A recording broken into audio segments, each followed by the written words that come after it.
ನಮ್ಮ ಪಕ್ಷದ ಹಿರಿಯ ಮುಖಂಡರು, ನಮ್ಮ ಪಕ್ಷದ ಪದಾಧಿಕಾರಿಗಳು, ಉಪಾಧ್ಯಕ್ಷರಾಗಿದ್ದಂಥವ್ರು, ಈಗೂ ಕೂಡ ನನ್ನ ಅಧ್ಯಕ್ಷ ಸ್ಥಾನದಲ್ಲಿ ಹಿಂದೆ ಜನರಲ್ ಸೆಕ್ರೆಟರಿ ಮಾಡ್ಕೊಂಡಿದ್ದೆ. ಈಗ ಉಪಾಧ್ಯಕ್ಷರವರು, ಕೆಸಿಸಿ ಚೇರ್ಮನ್ ಕೂಡ ಹಿಂದೆ ನಾವು ಮಾಡಿದ್ದು. ಬಹಳ ವರ್ಷಗಳ ಕಾಲ ಅವರು ಸುಮಾರು 40 ವರ್ಷದಿಂದ ನನಗೆ ಬಹಳ ಹತ್ತಿರದಿಂದ ಬಲ್ಲೆ. ನಮ್ಮ ಪಕ್ಷಕ್ಕೆ ಒಂದು ದೊಡ್ಡ ಆಧಾರ ಸ್ತಂಭ, ಅನೇಕ ನಾಯಕರುಗಳನ್ನ ತಯಾರು ಮಾಡಿದಂಥವ್ರು. ನನ್ನ ಮೇಲಂತೂ ಅಪಾರವಾದಂತ ಪ್ರೀತಿ. ಈಗ ಏನಾದ್ರು ಮಾಡಿ ಅವ್ರಿಗೊಂದು ನಾನು ಕೂಡ ಮಾತು ಕೊಟ್ಟಿದ್ದೆ ಅವ್ರಿಗೆ, ಈಗ ಏನಾರು ಮಾಡಕ್ ಕಂಪ್ಲೀಟ್ ಮಾಡ್ತೀನಿ, ಎಲ್ಲಾರು ಒಂದ್ ಕಡೆ ಇದೆ ಅಂತ. ಅಜ್ಜಿಗೆ ಹೋಗಕ್ಕೆ ಎಲ್ಲ ತಯಾರು ಕೂಡ ಎಲ್ಲ ನಡೆಸ್ಕೊಂಡಿದ್ರು. ಸೊ ಇನ್ನಷ್ಟು ಅಂತ ದೊಡ್ಡ ವಯಸ್ಸು ಏನಿಲ್ಲ, 76-77 ವರ್ಷ. ನಾನು ತೃಪ್ತಿಲಿದ್ದೆ. ನನಗೆ ಕೇಳಿ ಬಹಳ ದೊಡ್ಡ ಆಘಾತ ಉಂಟಾಯ್ತು. ನಮ್ಮ 3 ವರ್ಷದ ಕಾರ್ಯಕ್ರಮ ಇತ್ತು ಸರ್ಕಾರದ.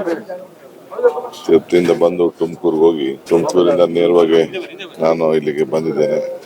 ಬಹಳ ಜನ ನಮ್ಮ ಪಕ್ಷದ ಆಧಾರ ಸ್ತಂಭ ಆಗಿದ್ದಂಥವ್ರು, ಬಹಳ ಜನ ಯುವಕರನ್ನೆಲ್ಲ ಪ್ರೋತ್ಸಾಹ ಕೊಡ್ತಿದ್ದಂಥವ್ರು, ನಮ್ಮ ಇಡೀ ಜಿಲ್ಲೆಗೆ ಒಂದು ದೊಡ್ಡ ಆಸ್ತಿ ಅವರು. ಸೊ ಅದಲ್ಲದೆ ಪ್ರತಿ ವರ್ಷನೂ ಕೂಡ ನನ್ನ ಮನೆಗೆ ಮೊನ್ನೆ ಕೂಡ 4 ಬುಟ್ಟಿ ಮಾವಿನ ಹಣ್ಣು ತಂದು ಕೊಡೋರು ಪ್ರತಿ ವರ್ಷನೂ ಕೂಡ. ಜೊತೆ ಒಳ್ಳೆ ಉದ್ಯಮಿ ಕೂಡ, ನಮ್ಮಲ್ಲಿ ಮಲ್ಟಿ ಅಂಡ್ ರೇಷ್ಮೆ ಕೂಡ ಹಾಕಿ ಅನೇಕರಿಗೆಲ್ಲ ಮಾರ್ಗದರ್ಶನವನ್ನ ಕೊಡ್ತಾ ಇದ್ದಂಥವ್ರು.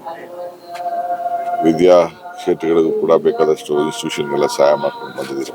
ಸೊ ಇವತ್ತು ಅವರು ನಮ್ಮ ಜೊತೆ ಇಲ್ಲ. ನಮ್ಮ ಪಕ್ಷಕ್ಕೆ, ಅವ್ರ ಕುಟುಂಬಕ್ಕೆ, ಅವ್ರ ಅನ್ಯಾಯಿಗಳಿಗೆ, ವಿಶೇಷವಾಗಿ ರಾಮನಗರಕ್ಕೆ ಅವರು ಮುನ್ಸಿಪಲ್ ಅಧ್ಯಕ್ಷರಾಗಿ ಅವ್ರ ಕಾಲದಲ್ಲಿ ಬೇಕಾದಷ್ಟು ಕೆಲಸ ಮಾಡಿದ್ದಾರೆ. ನನ್ನ ಹತ್ರ ಬಂದಾಗೆಲ್ಲ ಬಿಡಿ ನೌಕರರ ಬಗ್ಗೆನೇ ಅವ್ರದ್ದು ಮಾತು. 2 ಸಮುದಾಯ ಭವನ ಕಟ್ಟಿ ಬಡವರಿಗೋಸ್ಕರ ಬಂದು ಉದ್ಘಾಟನೆ ಮಾಡಬೇಕು ಅಂತ ಕೂಡ ಕೇಳ್ಕೊಂಡಿದ್ರು.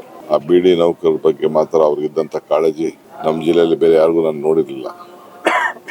ಅಂತ ಕಾಳಜಿ ಇಟ್ಕೊಂಡಂತ ಒಬ್ಬ ಧೀಮಂತ ನಾಯಕ. ಅವರ ಆತ್ಮಕ್ಕೆ ಶಾಂತಿ ಸಿಗಲಿ. ನಮ್ಮ ಎಲ್ಲ ಕಾರ್ಯಕರ್ತರು ಕೂಡ ಕಳ್ಕೊಂಡಿದ್ದೇವೆ. ಧೈರ್ಯ ಕೊಡಬೇಕಾದಂತ ಕೆಲಸ ನಾವೆಲ್ಲ ಮಾಡಬೇಕಾಗಿದೆ.